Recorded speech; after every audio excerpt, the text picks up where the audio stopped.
Namaskar, welcome to Nikita's Digest. So starting with the first article of today,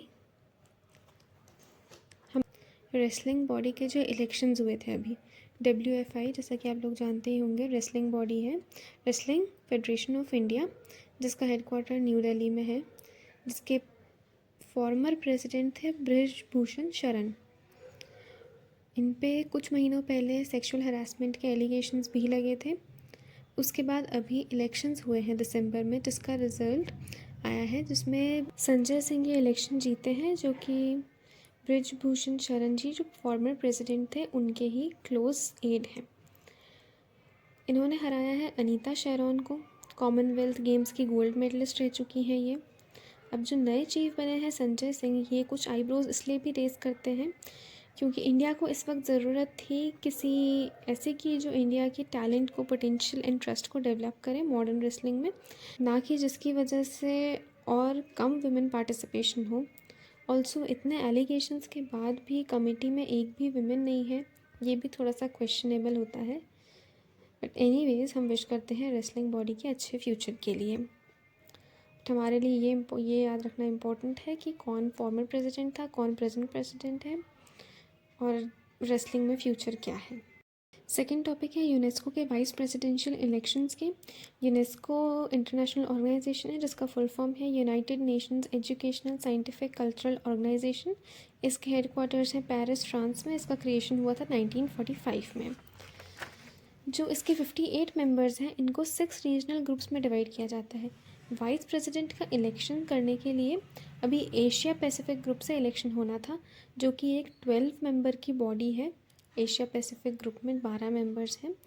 उसमें से अगर ये 12 members खुद में से सिलेक्ट कर सकते कि हम पर्टिकुलरली इसको एक प्रेसिडेंट बनाना चाह रहे हैं, तो वेल एंड गुड। पर क्योंकि ये नहीं डिसाइड कर पाए, इसीलिए जो 58 मेंबर्स का जो बोर्ड है उसको वोट करना पड़ा, जिसमें पाकिस्तान गॉट मैक्सिमम वोट। और इस समय पाकिस्तान से हारना हमारे लिए किसी भी लेवल पर ठीक नहीं है। हम खुद को वॉइस ऑफ ग्लोबल साउथ बोलते हैं और हमारे सारे एफर्ट्स पानी में जाएंगे एक लापरवाही की वजह से। मिनिस्ट्री ऑफ एक्सटर्नल अफेयर्स, जो कि इंटरनेशनल इंगेजमेंट्स को मैनेज करती है, उसको अवेयर होना चाहिए था कि इस वोटिंग के लिए हमें कैसे प्रिपेयर होना है। India out of the way जाकर सबके साथ रिलेशंस बना रहा है। फॉर एग्ज़ाम्पल किम डेवी का केस ही ले लें, जिसने पब्लिकली एक्सेप्ट किया कि उसने इंडियन लॉज को तोड़ा है। इस व्यक्ति को एक्स्ट्राडाइट करने की बात को वर्क इन प्रोग्रेस का नाम देकर टाला जा रहा है। इस बीच पीएम मोदी डेनमार्क विजिट करके इंडिया नॉर्डिक समिट अटेंड कर आए और डेनमार्क के प्रेसिडेंट भी इंडिया विजिट कराए।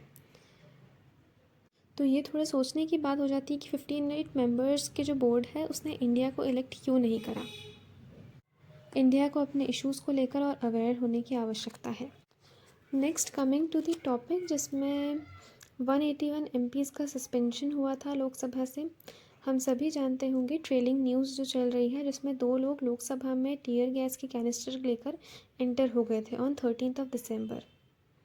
जबकि बार बार धमकियां आने के बाद भी हमारा सिक्योरिटी सिस्टम प्रिपेयर्ड नहीं था इसके लिए। हेंस विपक्ष इस विषय में होम मिनिस्टर से जवाब मांग रहे हैं, जिसके काफ़ी चिंताजनक वीडियोस भी सामने आए हैं। इस कारण के चलते 141 एमपीज़ को, दोनों लोकसभा और राज्यसभा के एमपीज़ को सस्पेंड कर दिया गया है। विपक्ष, जो कि रूलिंग पार्टी जितना ही ज़रूरी हिस्सा होता है सरकार का, यह सस्पेंशन विपक्ष पर वार जैसा प्रतीत होता है।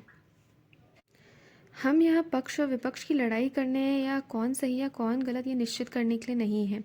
हमारे लिए यह जानना ज़रूरी है कि इसको कैसे रोका जा सकता था और इसकी इन्वेस्टिगेशन करें।